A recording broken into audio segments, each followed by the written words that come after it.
Welcome students. Now we are going to see the experiment name load test on DC shunt motor. Okay, so in this experiment we are going to use shunt motor which is of DC type. We know that there are two types of supply. One is your AC supply, another one is your DC supply. So DC supply is always mentioned using your plus minus. Okay, so we know that DC supply, it is a straight line, no frequency is there. Okay, so shunt motor we have already seen in the theory class. What is the operation principle of your shunt motor? Shunt motor means your field winding and armature connected in parallel. Okay, so now we are going to see load test on DC shunt motor. So normally load test means we are going to analyze the performance of the motor. For example, if I can able to carry 10 kg on my head, so if I want to analyze my performance, what I have to do? I have to place the weights on my head one by one. So after 10 kg, I will not able to bear the weight. So how much the stability of myself is analyzed by placing the weight. Similarly, load test on DC shunt motor, we are going to give load to the motor and we are going to analyze the performance. Okay, so before going to start the experiment, let us see the applications of DC shunt motor. So in conveyor belts and spinning mills, wherever we will be having your low torque applications, we will prefer your DC shunt motor. Okay, so now let us see the motors in photos and the nameplate details. So this is the DC shunt motor, what we are going to analyze by using the load test. Okay, so this is the experimental setup which is located in our laboratory. So what is the specification of the motor is given in the nameplate details. Okay, so usually all the motors manufactured in the company, it will come with a nameplate detail. It shows the what is the power rating, what is the rated current, what is the speed of the motor, what is the voltage rating of the motor, everything it will get covered here. So we have the elaborated nameplate details in the table. We will see that one, by that you can able to understand clearly.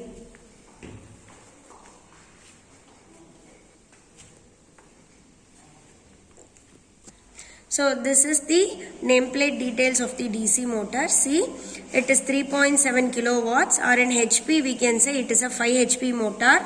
So ampere current is 19 ampere, voltage is 220 volt, since it is a single phase DC supply.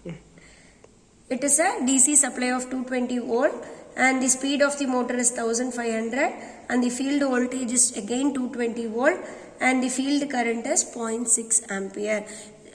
We will connect the load to the armature part, that is why the current rating of the armature is high, 19 ampere. Field is used to excite the winding, so the field current is 0.6 ampere. It is of shunt winding. So this is the nameplate details of the motor which we are using in the experiment.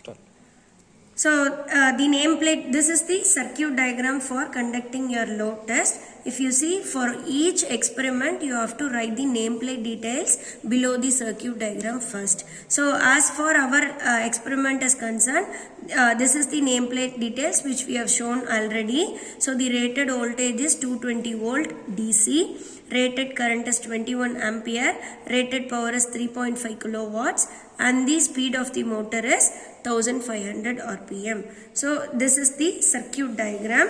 So we know that this is the part which represents the motor. This is the DC motor. So we know that it has a field winding and armature winding. Field winding is represented by F and the armature winding is represented by R. So if I want to test the performance of this motor, I have to give a load. So the load is given by the component brake drum. So by increasing or decreasing this, a weight is applied to the motor, that is considered as a load. Then to start the motor, we have to have a starter. So in day-to-day life itself, we can see if I want to switch on the water pump motor and all, there is a starter, right? So starter is to limit the starting current. So initially at the starting time, high amount of current flows through the field winding. So if high amount of current flows through the winding, it will get damaged. So starter, it prevents the flow of high current through the field winding. That is the purpose of starter. And this is a field resistor, otherwise known as your rheostat. So this is to limit the current flowing through the field winding again. So we know that from Ohm's law, so current is inversely proportional to resistance. So if I want to have a high current, to have a more speed of operation, my resistance should be low. So this rheostat is to limit the current flowing through the field winding. Okay, initially it will be at low position, minimum position, so that high current flows through the winding, so it will create a field for the armature. So next thing is ammeter and voltmeter. We all know that the purpose of ammeter is to measure the current given to the motor. So the ammeter should always connected in series. So since it is a DC supply, so the input is indicated with plus and the output is indicated with minus. Similarly, this is the voltmeter. So this voltmeter is to measure the voltage which is given to the motor. So we all know that voltmeter should be connected in parallel since it is a DC meter plus minus. So as we discussed, DC meters are represented by a straight line. Okay, and this is a fuse. We know the purpose of fuse is to protect the equipment. So it will protect when overcurrent flows through the circuit. And there is a calculation of fuse rating. The fuse rating is 27 ampere here. So now I will tell you how to calculate it. The normal formula for calculating fuse is 125% of rated current. Okay, this 125% why means, so during the manufacturing of the motor itself, they will manufacture that it will carry extra 25% apart from the 100% of the supply.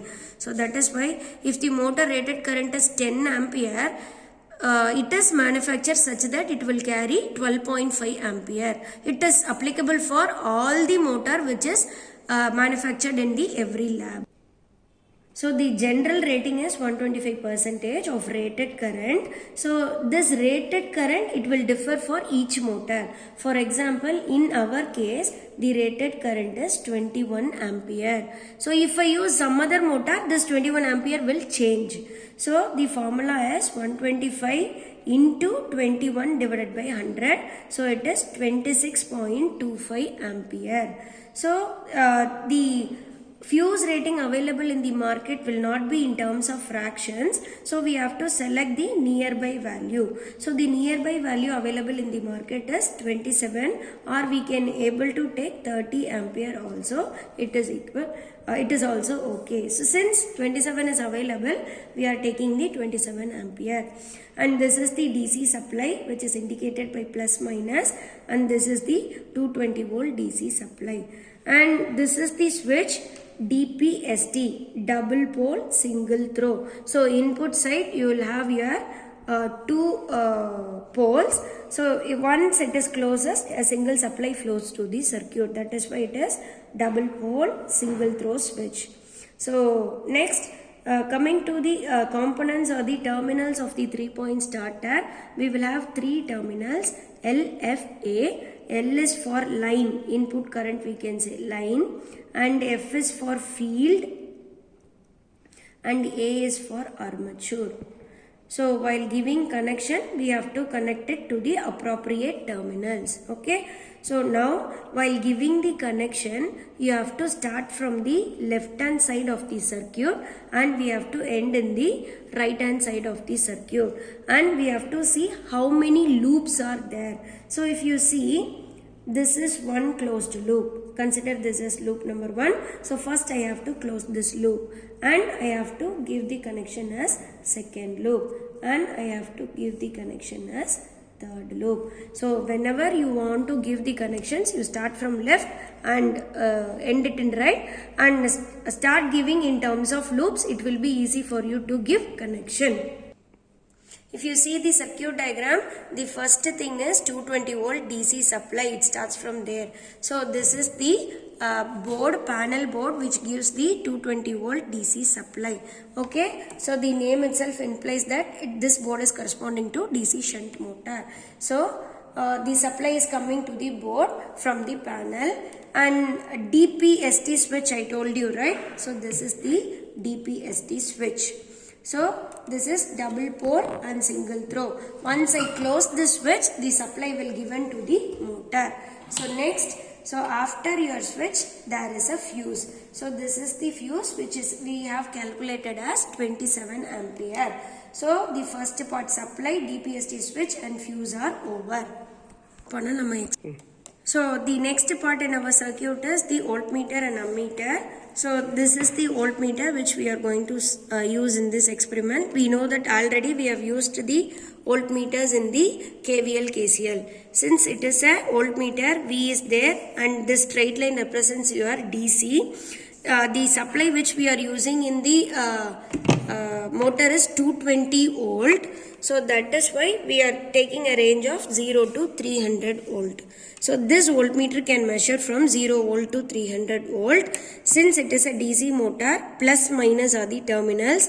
Plus is the input terminal and minus is the output terminal. Similarly, this is the ammeter which we are using. A represents ammeter. This straight line is DC. The rated current which we are using is the 21 ampere. So that we have to use a meter which measures up to 21 ampere. See, in this meter, the two ranges of values can be measured. So this meter can measure 15 ampere as well as 30 ampere. Only thing is we have to change the connection in the terminals. So the plus represents the input terminal and this 30 and 15 represents the two output terminal. So if I want to measure up to 15 ampere, I have to take the output from 15th terminal. So if I want to measure more than 15, I have to connect here. So as far as our case, 21 ampere is the rated current. So I have to connect from plus and the 30.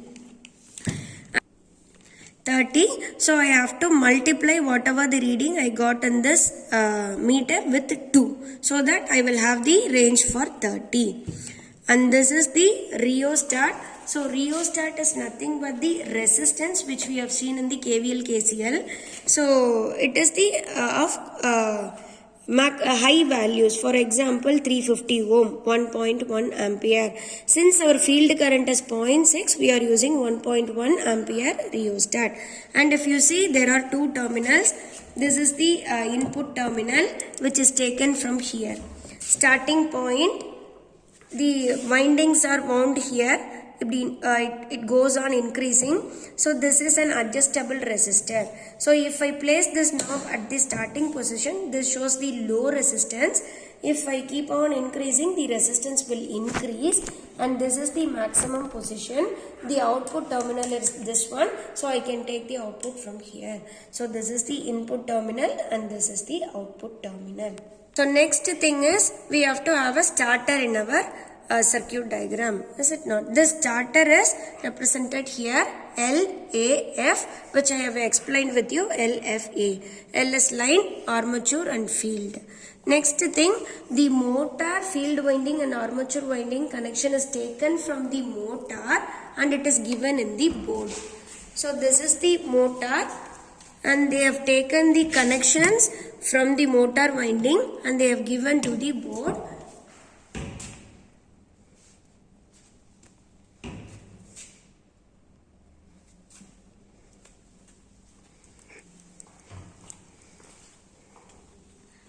So this F represents the field, F1 is the input of the field and F2 is the output of the field. A1 is the input of the armature and A2 is the output of the armature. The next thing we are going to see is the brake drum, which is used to give load to the motor. So it is nothing but it is a spring balance like structure. So if I tighten this one, this belt, it will get gripped in this motor so that the rotation of the motor is blocked somewhat. For example, see, now I have released all the load. Now the motor is free to rotate. So if I tight this spring, this belt will get tight into the motor. So it will be difficult for the motor to move. So by this manner we are giving the load step by step. So this is the spring balance which is used to measure how much load we are giving here. For example, if you see in S1, it is 1.5. So I have given, this is considered as S1 1.5, and in S2 it is 2. So this much load I have given to the motor now. So initially we have to unload the motor while starting, and step by step we have to give the motor. Now the motor is free to run. So first we have to give the connection. Before starting the connection, we have to arrange the components in the order of the circuit diagram. For example, after a supply, switch, fuse, you will have a voltmeter. So first I have arranged the voltmeter, and after that an ammeter, it is there, I have given here. Then starter is there, it is in the board, and after that you will have a rheostat. So before giving the connection, you have to arrange the components. So if you see, after your fuse, from this is the plus minus supply. So from plus you have to connect to the positive of the voltmeter, and minus of the voltmeter should be connected to the negative of the supply. So this is the positive of the supply which is connected to the voltmeter positive. So I have connected the positive of the supply to the voltmeter positive, and the negative of the supply is connected to the voltmeter negative. So this is the connection. Supply to positive and the negative is connected to supply negative. Then after the voltmeter you will have a ammeter. So ammeter, again the positive of the supply is given to ammeter input, and the negative of the ammeter is given to the starter L. So again what I am going to do is, I am going to take another wire. So it is a positive and it is given to the ammeter input. Ammeter positive I have given. So next, ammeter negative should be connected to L. So the current rating is 21 ampere. That is why I am connecting from 30 to the L. So now I have connected ammeter output to the L. After that, then from this F, I have to connect to the rheostat input, and rheostat should be minimum position, and rheostat output should be connected to F1. So from the F, I have to connect to rheostat input, which is here.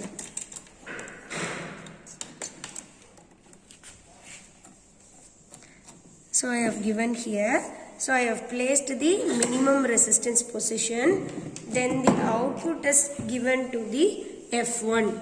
So this is the output of the rheostat, and I have connected to F1. So as per the circuit, so F2 should be connected to A2. So I have connected, F2 is connected to A2.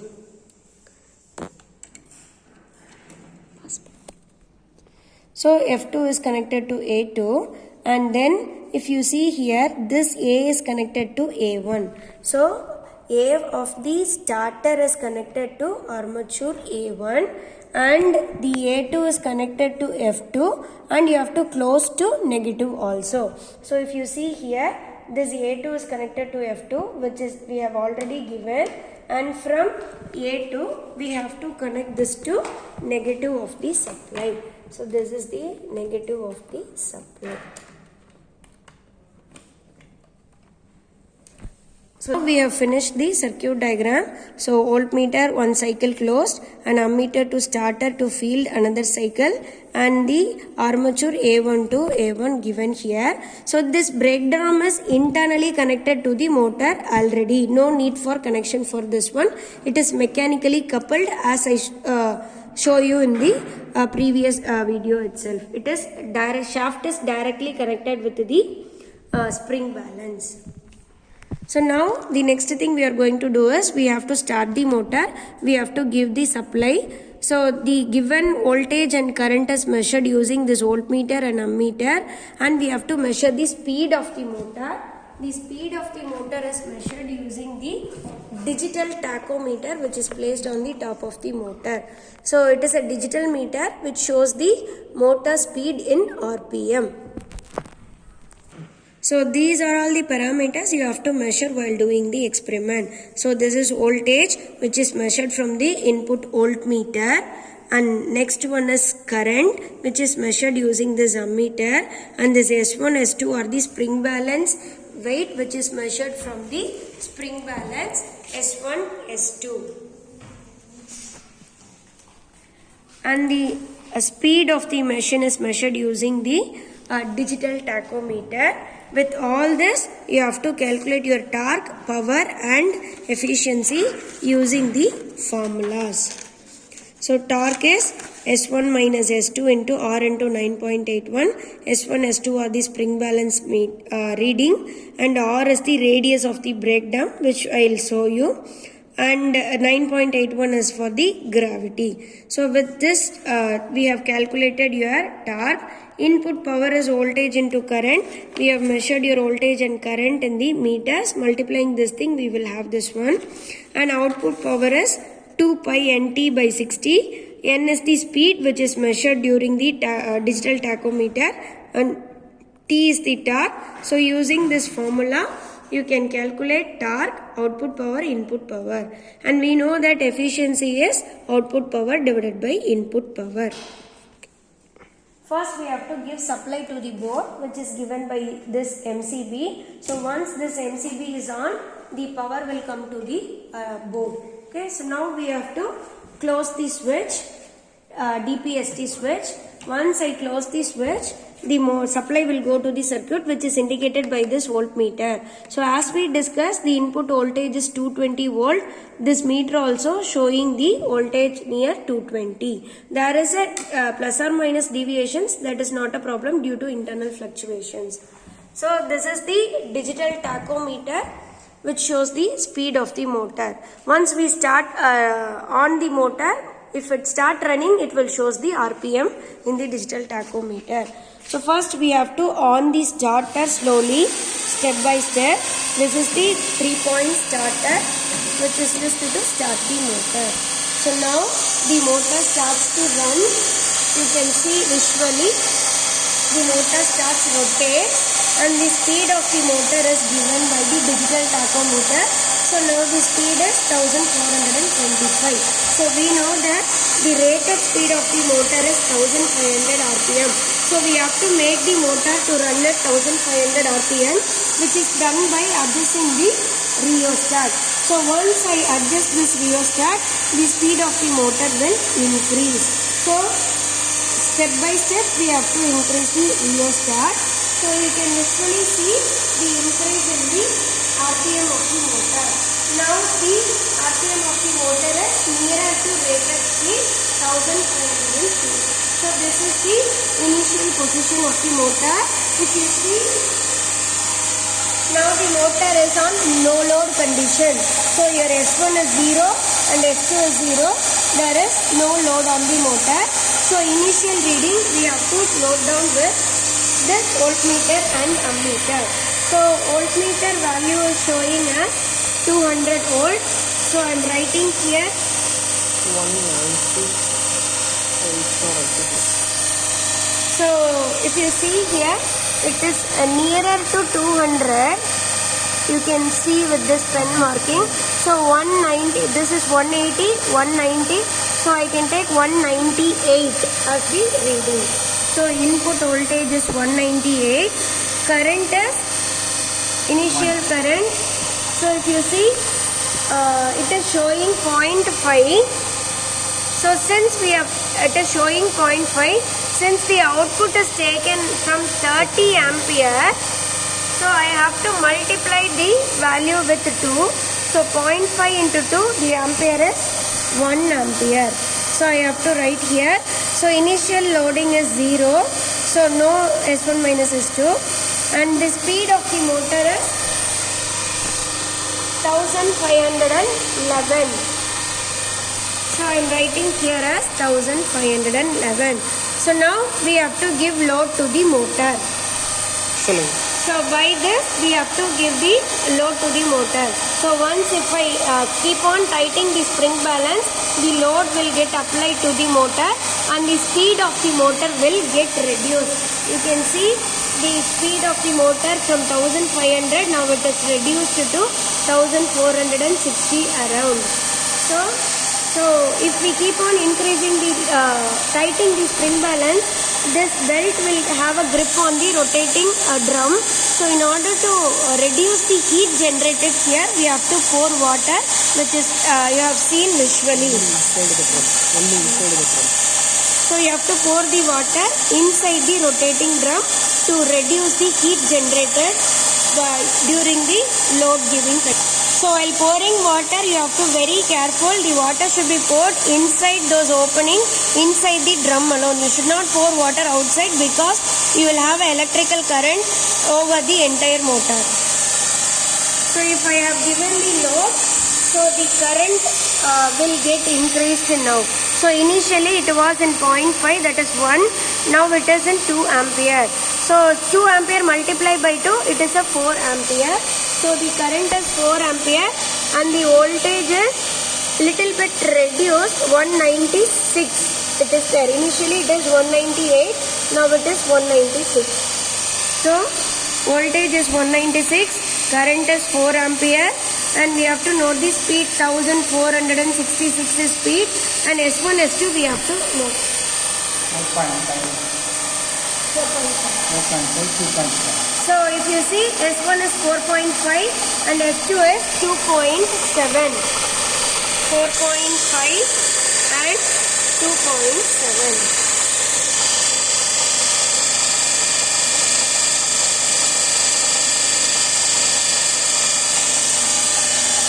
So like this you have to keep on increasing the load. Okay. So now the ampere is 4. Now I am increasing the spring balance and the current is now increased to 5. So it shows that the current is 10 ampere, 5 into 2. So current is 10 ampere and the load is 190 voltage. 190 volt.